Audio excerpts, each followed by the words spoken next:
Hello student friends, welcome to today's lecture. Today we are going to discuss about the introduction. In 11th standard we have studied the Gauss law, which gives the relationship between the electric charge and its electric field. This concept we have discussed in previous video. It also provides equivalent methods for finding the electric field intensity by relating values of the field at a closed surface and the total charges enclosed by that surface. It is a powerful tool which can be applied for the calculation of the electric field when it originates from charge distribution of sufficient symmetry. The Gauss law can be written as phi equal to q divided by epsilon naught equal to closed integral E vector dot ds vector, where phi is the total flux coming out of a closed surface and q is the total charge inside the closed surface. These are the common steps involved in calculating electric field intensity by using Gauss theorem.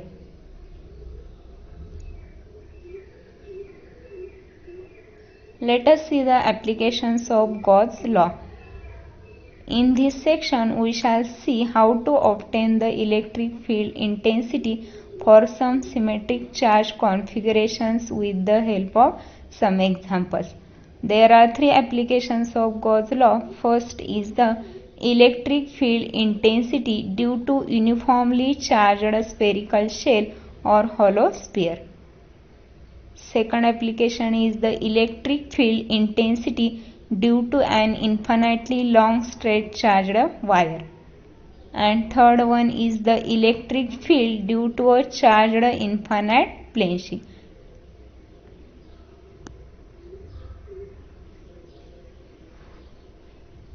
Now let us see one by one in detail.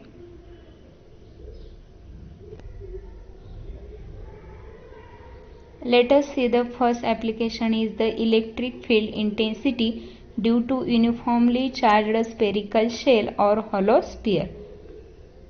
Consider a sphere of radius capital R with its center at point O charged to a uniform charge density sigma coulomb per meter square placed in a dielectric medium of permittivity epsilon, that is epsilon equal to epsilon naught K. See this figure.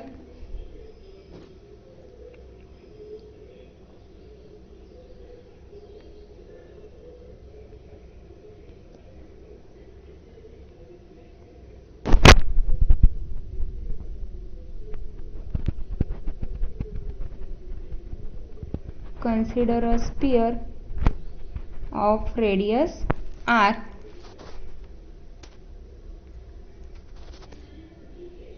with its center at point O charged to a uniform charge density sigma. Charges present on this sphere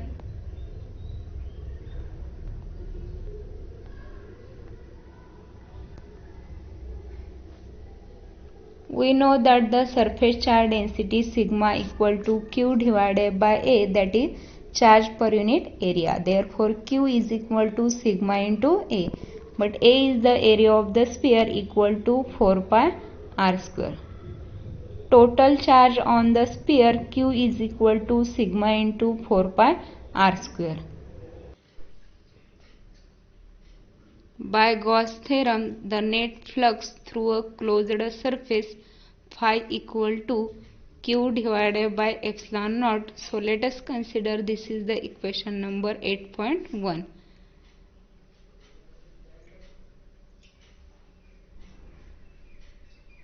where q is the total charge inside the closed surface. For air or vacuum, k equal to 1.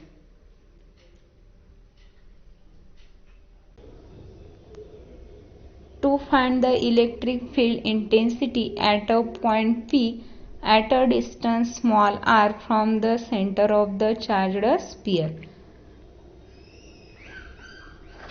So let us consider this is the point P at a distance r from the center of the charged sphere. Imagine a concentric Gaussian sphere of radius small r passing through this point P. Let ds be the small area. See this figure. ds is the small area at point P on this Gaussian surface. We know that the Gaussian surface is the imaginary closed surface and it also symmetrical. Due to the symmetry and spheres being concentric, the electric field at each point on the Gaussian surface has the same magnitude and it is directed radially outward. See this figure. The electric field has the same magnitude and it is directed radially outward.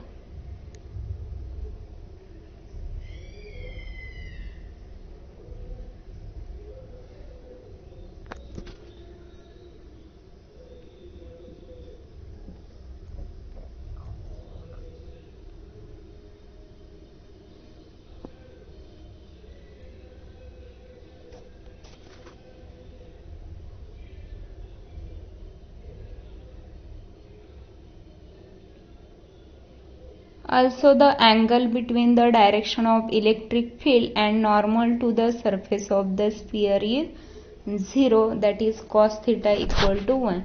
See this figure, direction of electric field and area, both these directions are same, hence angle becomes 0 degree, but the value of cos 0, that is cos theta equal to 1.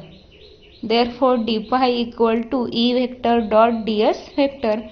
We can write E ds cos theta, but the value of cos theta equal to 1. Therefore, d phi equal to E ds. Flux d phi through the area ds equal to E ds. Total electric flux through the Gaussian surface, that is phi equal to closed integral E vector dot ds vector equal to closed integral E ds.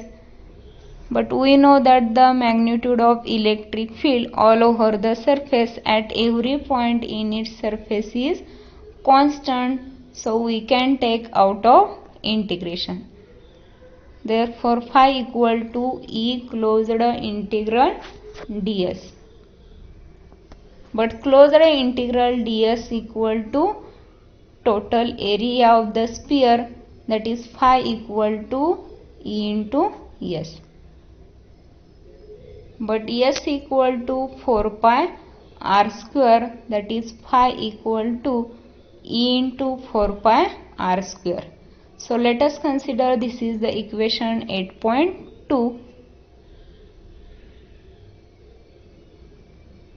From equations 8.1 and 8.2, we know that the equation 8.1 from Gauss law, that is phi equal to q divided by epsilon naught, and equation 8.2 we have just calculated, that is this is the equation. Q divided by epsilon naught equal to E into 4 pi r square. Therefore, E equal to Q divided by 4 pi epsilon naught r square. So let us consider this is the equation 8.3. Since Q is equal to sigma into 4 pi r square, put this value in above equation, that is 8.3. Therefore, E is equal to sigma into 4 pi r square divided by 4 pi epsilon naught r square. Here 4 pi cancel. Therefore, E equal to sigma into capital R square divided by epsilon naught small r square. So let us consider this is the equation number 8.4. From equation 8.3, it can be seen that the electric field at a point outside the shell is the same as that due to a point charge. Thus, it can be concluded that a uniformly charged sphere is equivalent to a point charge at its center. Okay. Now let us see the case first. If point P lies on the surface of the charged sphere, that is small r equal to capital R. Therefore, E equal to Q divided by 4 pi epsilon naught R square. But we know that the surface charge density sigma equal to Q divided by A, but A equal to 4 pi R square. That is Q divided by 4 pi R square equal to sigma. Hence we get the value of E equal to sigma divided by epsilon naught. Case second. If point P lies inside the sphere, since there are no charges inside, sigma equal to 0, therefore E equal to 0.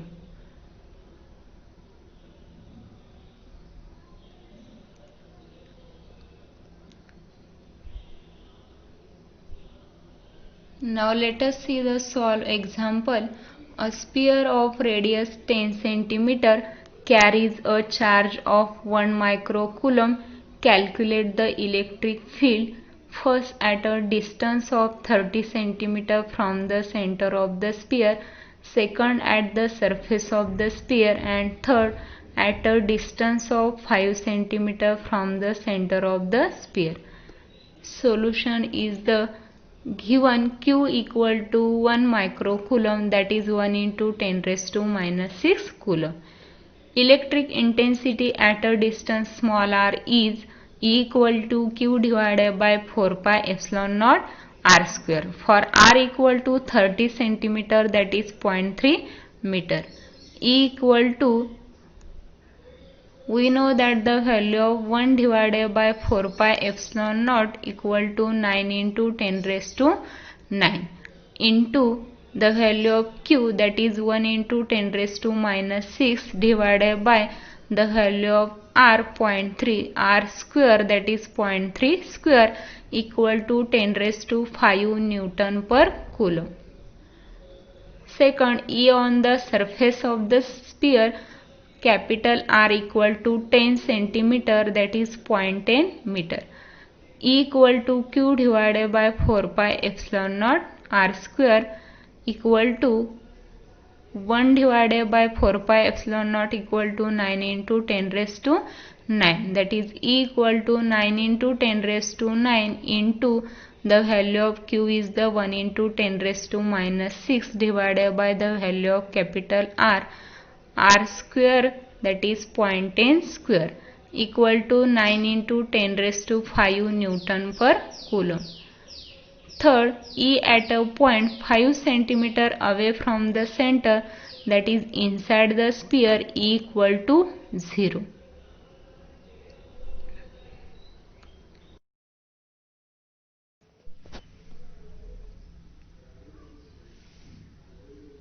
So friends, we stop here.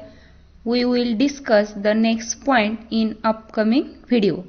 So to get notifications of my videos, subscribe to my channel. Thank you. Stay safe.